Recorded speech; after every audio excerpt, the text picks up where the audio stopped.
I'm Coach Miller, and welcome to All Marine Fighter, our aftermath edition of the David Benavidez versus Boo Boo Andrade fight.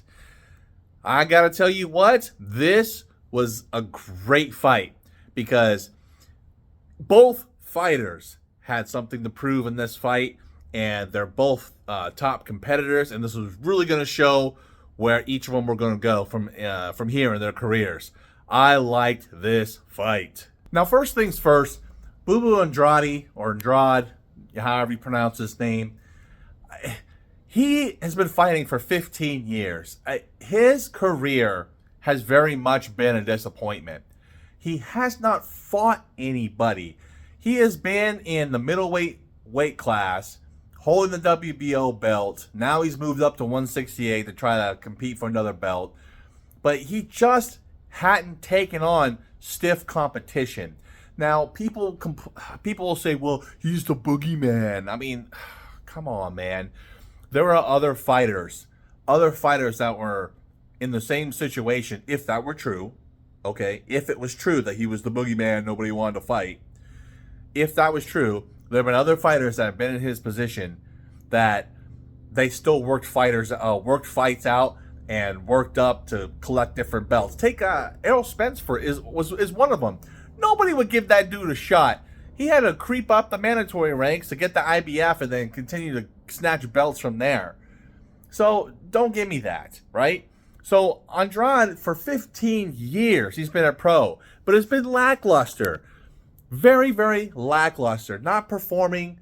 He wants to fight Canelo. Always going after Canelo, but Canelo's like, who are you? You don't even fight anybody. Why are you trying to call me out? Go clean up some dudes first and then come talk to me. So he kept trying to chase Canelo. There was supposed to be a fight between him and Golovkin at one time. It didn't work out. But either way, being one weight class higher and coming after Benavidez, this would be a huge win and a huge step up for Andrade if he were to actually beat Benavidez.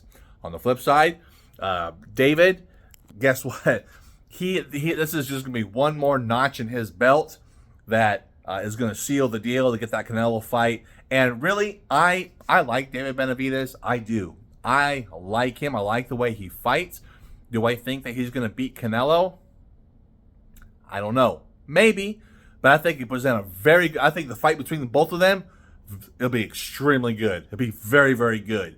But that being said, to be honest, if we're actually honest with ourselves, that WBC belt is actually Benavidez's belt. That dude lost the belt twice. And it wasn't because he lost in a fight. He lost one because he popped dirty. I think it was at cocaine or something like that. Then he lost it on the scale. Didn't make weight. The dude lost the belt twice. This will be, challenging for WBC. This will be his third time winning that thing in a fight. So Benavidez has stayed active. He has fought top competition, and he's only getting better. So beating Andrade would be a huge step up for him too, because it's a different kind of fighter. Because Andrade is a left-hander, counterpuncher, boxer. It'll be a great test for him too. The first two rounds, you really had Benavidez and Andrade really feeling each other out. And that's normal, especially between top fighters. Benavidez caught several shots, ate some, and he delivered to Andrade too, but it just seemed like he wanted to taste his power, see if this dude can actually hit hard. But you started to see Benavidez just start walking Andrade down. And you could tell that Benavidez had no fear of anything that Andrade was whipping out. Like, he had no fear of any power. So that tells you that he doesn't hit that hard, which, he did knock some guys out in the lower weight class, but you step on another weight class and you're fighting a dude who's bigger, who's like physically bigger than you, he can eat your shot. So a guy who walks you down constantly has no fear of your power. So you could definitely tell that Andrade was backing from trying to counter punch, which Andrade did really have some great counter punches. I will say that. But one of the very bad things that Andrade did was keep his lead hand down. Now, this is kind of a style thing for him. He's fast, but the problem is that Benavidez is taller than him. You cannot keep your lead hand down if you're fighting a taller fighter. Sure, if you're a slick fighter and you're fighting a dude that's like level with you, I don't think keeping your lead hand down constantly as a a style thing is wise. But you could probably get away with it if your reflexes are good. But if you're fighting a dude that's taller than you, who's punching down on you, it's going to be very difficult to dodge those shots. So he ate so many shots from Benavidez that just didn't have to happen just because of his stance. And I kept thinking to myself, oh man, he's not going to be able to keep taking those. Because as the fight wears on, you get tired. So you're not going to be able to dodge those as easy for the ones he was able to dodge. So it only gets worse as the fight continues forward. In round number 4, Benavidez launched a right hand that just dropped Andrade. And it was beautiful. It's not the first time Andrade had been knocked down, but there was definitely something different about this one. He looked shook. He looked rocked. He got away with that round and escaped without getting knocked out, but this was a definite change in the rest of the fight. Round number 5, Benavidez just pummeled Andrade. Just absolutely pummeled him. The same thing would take place in round number 6. You could see the ref kind of looking at Andrade like, he's about ready to stop it kind of thing. And then Andrade would throw a combination back and then get clobbered again.